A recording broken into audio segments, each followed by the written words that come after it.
Salam. Waalaikumsalam warahmatullahi wabarakatuh.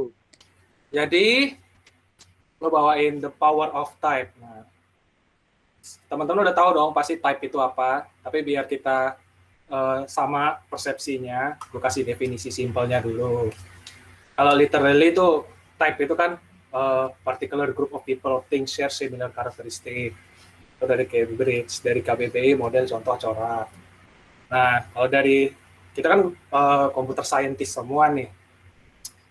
Jadi kalau computer science itu abstraction, mechanism over data. Menurut T.D. Remy, type is concise, formal description of behavior of program fragment. Ya, kalau kayak gini kan, ya kaku banget lah istilahnya ya. Tapi gue mau ngasih tahu kenapa gue bawain ini, karena ada alasan yang gue percaya.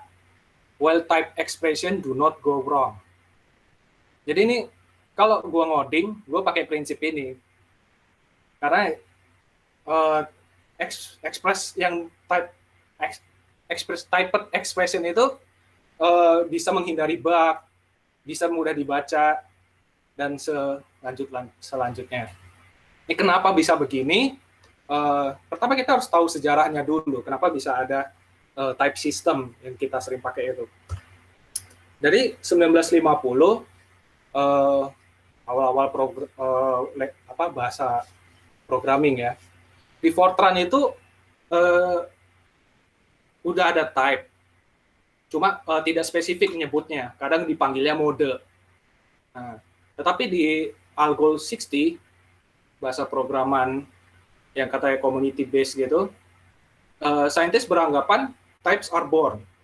Di sini mulai secara spesifik data type itu dikasih tahu integer ya type integer, all other number are type real. Di sini sudah dibilang spesifik secara type, data type. Itu membuat Tony Hoare realize sesuatu kalau type itu essential. Nggak cuma memory requirement, tapi avoiding machine dependent error. Nah, di sini udah kata kuncinya ini, udah menghindari error gitu kan. Kalau ada yang tahu Tony Hoare ini, dia tuh yang buat sorting algorithm. Terus Tony Hoare juga membuat Algo W. Itu upgradean dari Algo 60.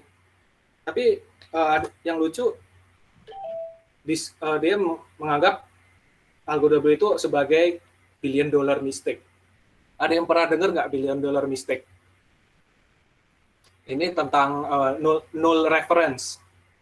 Jadi kalau data type itu karena bisa dimasukin null, itu bagi dia billion dollar mistake. Nah, 1970-an, types become central feature yang seperti kita tahu sekarang. Jadi semua variabel harus mendeklarasikan type-nya. Jadi akan menggaransi kalau operasi itu sesuai apa yang diinginkan gitu. Sesuai nilai-nilai yang dibutuhkan dan diinginkan. Tapi Pascal ini dianggap terlalu strong.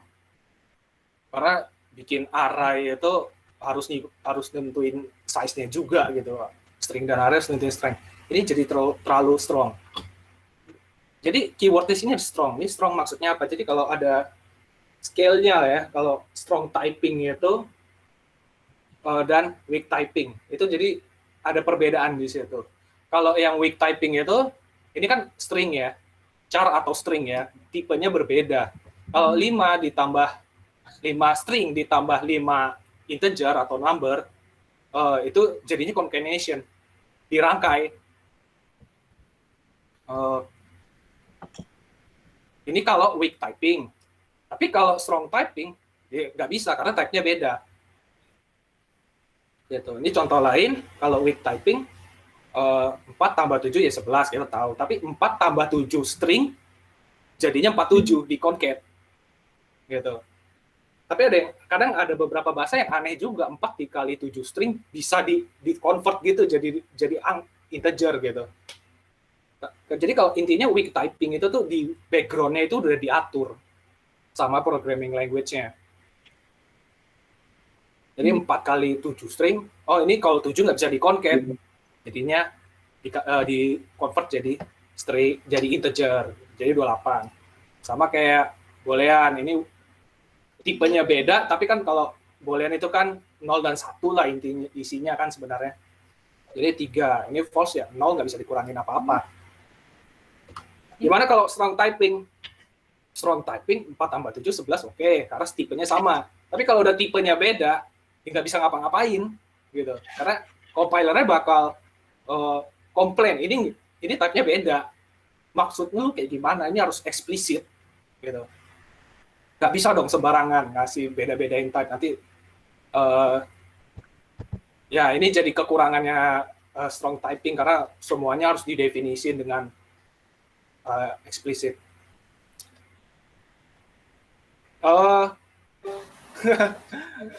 Diam dong. Terus, tapi weak typing itu yang lucunya begini, karena kalau kita nggak ngerti rules-nya, itu akan membingungkan. Bentar, nih siapa sih? Suaranya berisik, sorry nggak bisa. Sorry ya. Jadi kalau weak typing itu juga bisa jadi kelemahan kalau kita nggak ngerti rules-nya. Kayak misalnya di contohnya nih, kalau 0 sama dengan 0 string, ya oke lah true gitu ya. Dan ya kalau empty array, true. Jadi kan harusnya kalau secara logika itu kan sama ya, sama-sama true. Tapi kalau kita 0 string dengan empty string, kok bisa false gitu. Jadi ini weak typing harus benar-benar kita tahu rules-nya. Next. Lanjut kita ke 1980. Di sini mulai object oriented programming. Jadi intinya type itu kita bisa definisiin. User defined types yang kita tahu tuh kelas. Jadi kalau dulu cuma ada primitif, sekarang udah bisa programmer membuat type-nya sendiri. Nah, tetapi object oriented membuat static typing itu painful, dan banyak yang ya udahlah give up gitu loh. Maka di dekade berikutnya ada dynamic type language. Tapi dynamic type language itu bukan berarti typeless ya. Dynamic type language itu intinya kapan type itu di-enforce, kapan di type itu dicek. Bukan berarti mereka udah ada type sistemnya ada, cuma tidak di-enforce. Di-enforce di tempat lain. Jadi kalau gambarannya begini, kalau kita nulis sesuatu, kalau static typing itu diceknya itu pas di compile type. Jadi ini jadi kalau ada type error, masuknya di static, ngasih taunya pas compile, jadi nggak akan bisa di run. Kalau dynamic typing itu pas ngecek type errornya di pas runtime, pas jalan, program jalan, kalau type-nya salah, type error kasihnya. Tuh. Jadi kalau gue dapat gambarannya seperti ini. Jadi kalau Python itu sebenarnya bukan dia typeless ya, dia strong juga sebenarnya. Tapi dia kategorinya dynamic gitu. Jadi walaupun beda bahasa, sebenarnya rules-nya pasti ngikutin ini. Yang di strong itu yang typing sistemnya ketat, di mana yang weak itu nggak terlalu ketat. Oke. Lanjut. Nah, dan di era sekarang, type system mereka start spreading. Jadi type sistemnya type system sebenarnya ini language ini nge-fix dari language sebelumnya atau solusi dari language sebelumnya gitu. Seperti TypeScript kan. Under Ellsworth berpendapat kalau bikin program gede pakai JavaScript bisa, cuma nggak bisa di maintenance. So dia yang membuat TypeScript. Swift dan Kotlin juga nge-resolve masalah-masalah di language sebelum-sebelumnya. Tapi Java 10 itu sebenarnya juga tetap keep up ya. walaupun nggak terdengar, Java Time juga udah pakai type inference juga, nullable type itu juga ada, tapi dia pakai annotation dan lain-lain. Jadi fitur Java itu sebenarnya nambah kalau nggak cuma Java begitu-begitu aja. Oke, nah gimana sih biar kita memanfaatkan type system dengan baik? Ini gue contohnya Kotlin aja ya, tapi mudah-mudahan mudah dimengerti. Jadi kalau kita tuh semua sering melakukan ini, primitive occasion, karena simple dan gampang, gitu ya. Tapi dasarnya, kalau kita mikir secara logis ya, user itu bukan string. User harusnya ya user. Type user dan phone number harusnya jangan string. Phone number harusnya type-nya phone number. Gitu. Kalau misalnya nih contoh salah satu, kita bikin variable time. Ini time apa? Unitnya apa? Gitu. Terus gue rename. Time millisecond. Gitu. Oke deh, selesai masalah. Enggak juga. Time millisecond masih bisa di-abuse. Kita salah ngambil value-nya atau gimana. Karena ya, long itu kan yang unitnya bisa dimasukin apa aja lah ya. Gitu. Nah, dari sini, gue pengen nyontohin gimana sih biar fix dari yang ini ya. Ini kelihatan nggak? Halo? Iya kelihatan. Oke, kelihatan ya. Gua kirain tadi pindah itu nggak kelihatan. Oke. Sekarang gini, kita definisikan time millisecond dan time second gitu. Kita bedain. Dan value-nya long lah gitu. Kalau millisecond bisa panjang, kalau second nggak bisa panjang. Terus kalau gua run ini,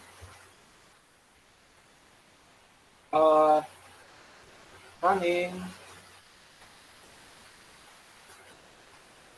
mohon tunggu. Ini type-nya dia print time millisecond. Ini type-nya ya, udah jadi type-nya karena gue nggak toString atau gimana. Langsung type isinya 50. Gue bisa pakai extension biar mudah dibaca. Jadi nggak harus ini, intinya isinya sama. Ini type-nya juga diatur jadi millisecond karena gue udah definisiin di sini. Kalau time millisecond, dia jadinya time objek type-nya jadi millisecond gitu. Jadi nggak ada confuse di situ. Kita bisa bedain millisecond dan second. Nah, biar ngerasain gunanya apa sih kita nge-typing gitu. Ini gue ada function cut music clip. Gue run dulu ya. Intinya potong cuplikan mulai dari detik ke berapa, ini gue masukin di sini ya, ini manggilnya gini. Oh, dia kan hasilnya gini, potong cuplikan dari 0 detik selama 30 detik. Oke. Gampang ya. Tapi kalau gue hapus ini maksudnya apa ya? Ini mulai dari 0 detik atau detik ke 30. Karena begini bisa membingungkan kalau kita nggak definisiin type-nya secara eksplisit. Pas gua running, ini ternyata 30 0 sampai ke 30. Yang sebelumnya lama. Nah, ini bisa jadi sumber bug gitu ya. Kalau kita nah ini fungsinya manggil dari mana gitu loh. Kalau kita nggak secara eksplisit, ini time second apalagi gitu ya. Pas gua calling ini gua komen dulu biar oh ini ternyata dari fungsi dari dunia lain yang ngasih tahu ini sampai ke berapa gitu. Jadi ini karena kita nggak sama-sama nggak definisin secara eksplisit. Terus gua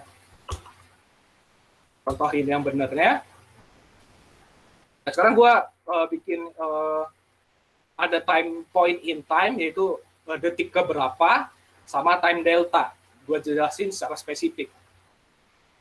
Jadi bisa bikin dua fungsi. Di mana yang ini potongan cuplik dari detik ke berapa, dari poin ke berapa sampai detik ke point in time.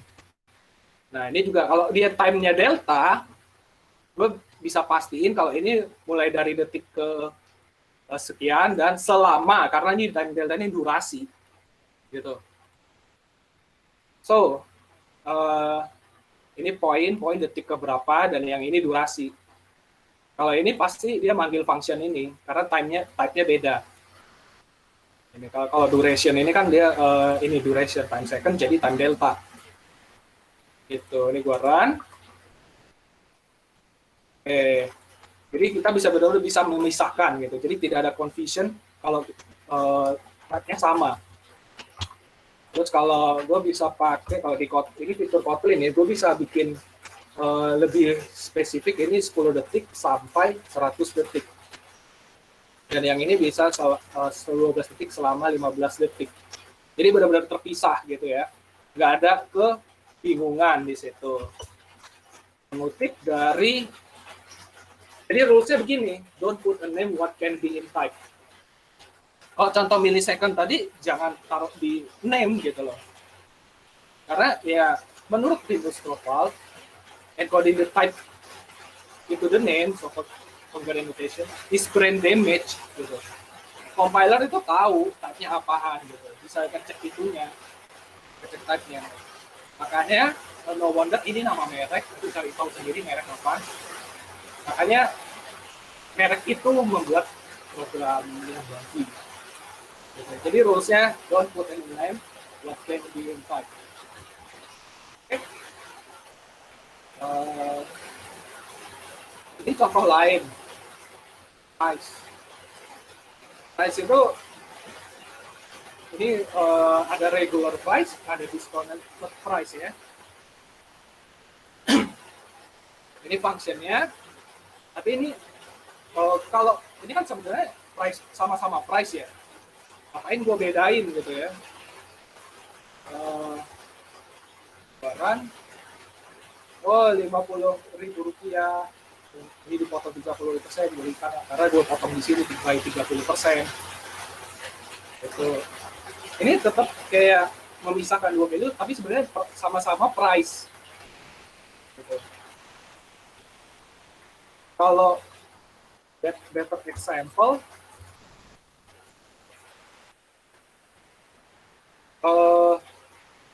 gue bikin satu function aja sebenarnya. Type-nya kan bisa kita type checking gitu.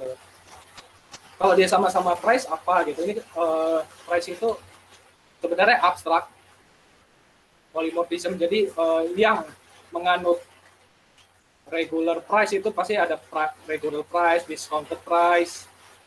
Sebenarnya sama-sama price. Tuh, type-nya sama-sama price. Jadi tadi sampai mana?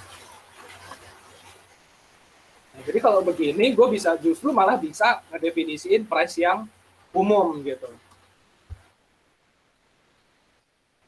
Yang ini discounted price, kasih, wow, dipotong 30%. Yang ini normal price, kasih normal. Yang kalau nggak apa, type-nya nggak ada, apalah gitu, the price is price. Oke. Jadi, ingat rules-nya, don't put a name what can be in type. Tapi kalau kita ada discounted price dan yang dipotong berapa persen, itu ininya bakal panjang banget ya. Jadi ada trivia yang menarik. Ini di found in JDK. Ini longest class name ever. Dan ini di JDK yang official gitu. Dan wow gitu loh, gue pas ketemunya juga wow, panjang bener gitu. Tapi sebenarnya kalau kita bisa nge-handle, ini kan Java ya, karena type system Java itu belum terlalu advance banget. Dan ini Java yang dulu, bukan Java yang, ini kan Java 1.6. Bukan Java yang Java 10 sekarang yang udah lumayan bagus. Ini kan sebenarnya state ya. Dia inherit dari state. Kalau gue di Kotlin, di sini sudah ada di production sebenarnya. Kalau gue ngedefinisin state, misalnya ini view-nya ya, terus gue calling network gitu. Gue terus cek satu-satu, sukses, output-nya berapa, output ininya berapa gitu. Kalau error, timeout apa gitu kan. Ini kan jadi apalagi kalau real world application ini pasti ini bakal panjang banget. Setiap step gue cekin satu-satu. Tapi kalau di Kotlin, gue bisa gini aja sih. Kalau gue request pakai state yang udah gue definisiin sebelumnya, ini state-nya ada sukses, ada fail, ada macam-macam, ada apa. Kalau gue ada secara eksplisit define state-nya, mana tadi? Gue bisa aja gini. Dan ya udah, gue tinggal lakuin apa yang sesuai state-nya masing-masing. Jadi tidak ada ngecek sesuatu yang kadang kita takutnya miss juga kalau ngecek gitu kan. So, jadi kalau sukses ngapain? Kalau dia failnya juga bisa didefinisikan lagi ngapain gitu. Jadi kita manfaatkan type system dengan baik. Ya, jadi kira-kira begitu.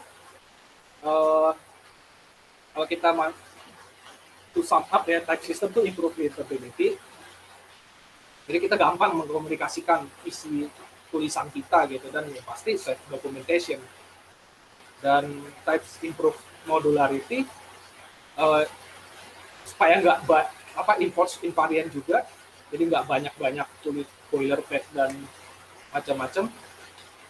Jadi kalau nge-refactoring itu sebenarnya lebih mudah gitu kalau kita define type lebih bagus gitu ya. Ingat lagi, well typed expression do not go wrong. Jadi walaupun kita refactoring ada yang salah, oh ini dikasih tahu type-nya salah gitu. Ya, lanjut ke poin 3, types help find error. Biarin compiler yang nyari bug-nya gitu. Karena kalau type error itu kan lebih ke komputer, bisa dicek di komputer ya. Kalau logic itu lebih susah dicek. Karena logic itu lebih ke human error kalau gue bilang. Jadi ya, ini ada type satu lagi, type sakit kepala. Dimana kalau searching for logic error itu lebih susah gitu. Jadi kita pindahin semua error itu ke type error gitu. Jangan sampai kena logic error. Oke. Type all the things. Thank you. Halo. Oke, thank you Yaser. Oke, makasih. Bentar, kita masuk ke sesi tanya jawab ya. Tadi Bahar udah share link Slido-nya di chatting. Mana. Ini juga, siapa yang mau nanya boleh silahkan chatting di Slido, di Meet sini juga boleh, atau mau langsung nanya juga boleh. Silahkan ya. Ini apa nih, pertanyaan JavaScript? Ini pertanyaan atau pernyataan?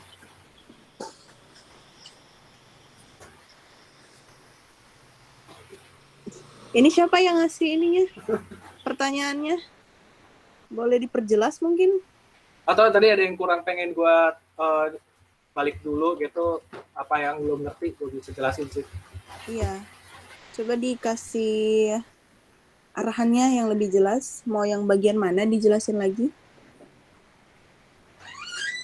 Selain itu ada lagi yang lain mau ditanyain? Teman-teman lain mungkin?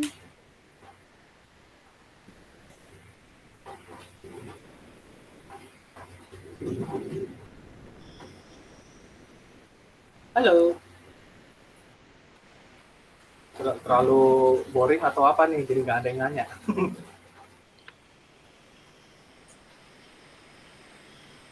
Atau Pak Rahmat, Mas Ari, atau Mas Ardian, ada yang mau ditanyain nggak?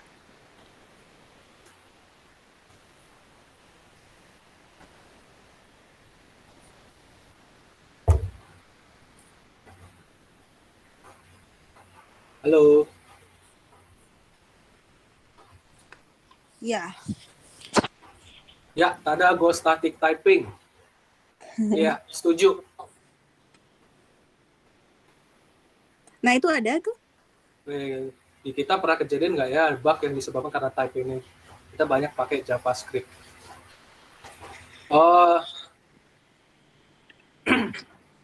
Gua nggak nulis JavaScript ya, paling basic aja. Tapi yang gue tahu type system di JavaScript itu udah di-handle sama language-nya ya. Jadi kita yang penting tahu aja rules-rulesnya. Mau itu bahasa apapun, kan JavaScript weak typing ya. Weak typing itu dia punya rules-nya secara implisit nge-handle type system-nya, type data type-nya. Jadi itu harus pastiin aja gitu.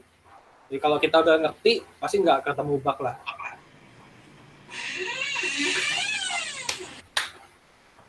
Itu kalau static setuju banget go static typing karena ya sebelum kita nge-run mending dicek dulu sama compiler gitu.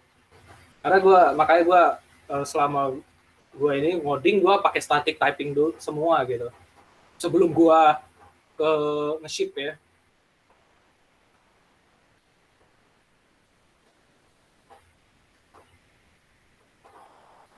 Halo, dah. Apalagi nih? Masih mantap-mantap, terima kasih. Ada lagi yang mau ditanyain? Silahkan.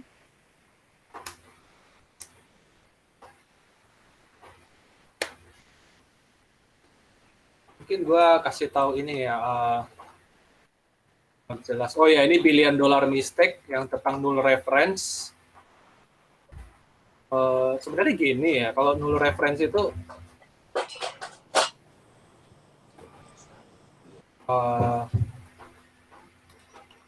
null reference yang di Kotlin ya, ini Kotlin ya, di Swift ini juga sama. Gue mau define value dengan ini. Kalau ada dikasih tanda gini bisa null. Sorry Pak, ini salah. Ini bisa null. Tapi kalau gue bisa gini, ini nggak bisa.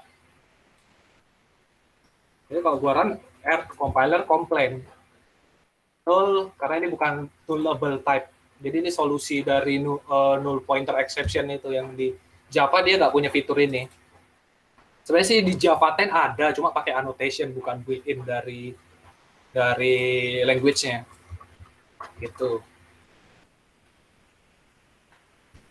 Ada lagi? Ada lagi tuh pertanyaan di Slido. Tiap bahasa bisa berbeda-beda, weak, strong, type. Jadi kita bisa atau tetap ikutin bahasa masing-masing. Ini kayak nanya, bagusnya ngelukis pakai kanvas atau pakai apa gitu, pakai kuas atau pakai pensil gitu loh. Tetap kebutuhannya beda-beda ya kalau kita pilih bahasa apa ya. Tapi kalau perhatiin trennya, kalau dulu masih type sistemnya primitif gitu ya. Ini mulai udah dikelasin type system secara spesifik, declare type-nya. Ini bisa di custom lagi. Itu sebenarnya OOP itu sebenarnya upgrade-an type system gitu. Tapi kan di sini kan trennya orang capek gitu ngetik semuanya di define apa macam-macam. Capek static typing itu capek sebenarnya. Makanya trennya itu orang lebih milih dynamic type language. Atau orang bilangnya researchers say untyped language, tapi sebenarnya nggak untyped juga, cuma di enforce-nya di tempat yang berbeda kalau dynamic type language. Terus ya kalau ya perhatiin aja trennya, sebenarnya type system diperluin juga, dan ini type system di 2010 ke depan tuh udah bahasa-bahasa yang seperti ini mengandalkan dengan baik type systemnya. Itu.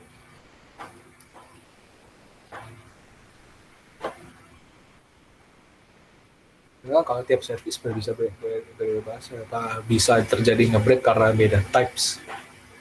Kalau tiap service kita bisa berbeda-beda bahasa programming atau bahasa apa nih? Kalau bisa nge-break karena beda types. Kita kan harus lebih enak tuh lebih spesifik ngasih type-nya apa, data type-nya apa, string apa gitu. Apa nih? Gue masih kita bisa ikutin bahasa tertentu, tetap ikutin bahasa masing-masing. Ini udah dijawab ini ya. Dalam hal untuk pemilihan type seperti list dan array, ada saran ke apa? Kita harus pakai list atau array pada suatu function?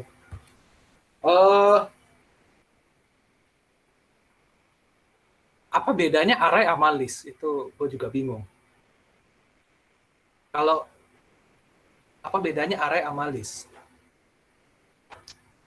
Kalau di gue sendiri di Kotlin, gue selalu pakai list karena dia banyak ininya udah banyak fiturnya lah, banyak function-function yang ngebantu. Kalau array itu terlalu primitif untuk bagi Kotlin.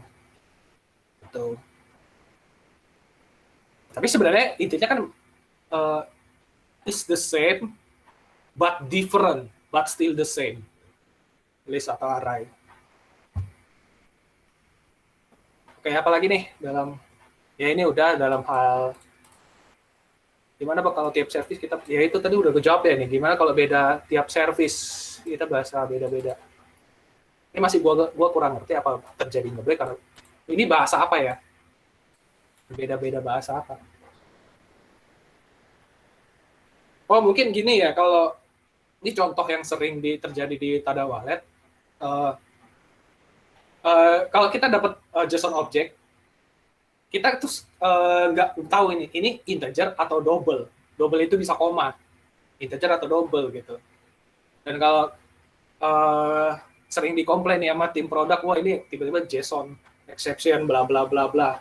Karena ini kan beda bahasa ya, ini JSON sama yang gue di Kotlin. Karena Kotlin itu harus spesifik juga, dia strong typing. Ini mau integer atau double gitu. Jadi ini kadang-kadang kendalanya gitu kalau beda bahasa ya. Tapi gitu ya. Kalau di Kotlin kalau dia ada titik ada komanya itu udah pasti otomatis double. Tapi kalau dikirimnya cuma angka doang integer, itu udah otomatis dijadiin integer. Jadi kalau backend di situ kalau emang itu bisa koma, coba kasih titik 0 aja gitu walaupun emang nggak ada komanya. Jadi less confusion for us lah. Karena kita nggak tahu ini bisa koma atau enggak. Karena kalau kita ngandelin semuanya double, itu performance issue. Karena double itu kan gede ya. Jadi kalau keseringan itu bakal terasa performance-nya. Walaupun cuma 1-2 nggak terasa. Kalau keseringan pakai tipe data double, performance. Karena menurut Tony Hoare mana tadi? Ya, karena ya inilah not only determine memory requirement. Sebenarnya ada lanjutannya lagi sih tentang di website ini tentang performance juga. Ya, tapi bisa cari tahu sendiri lah. Ini gue juga lupa juga nyarinya di mana. Oke, kalau kayak gitu ya, Sir. Thank you ya. Oke. Buat partisipasinya, terima kasih. Kasih ini dong, review. Bagus apa jelek?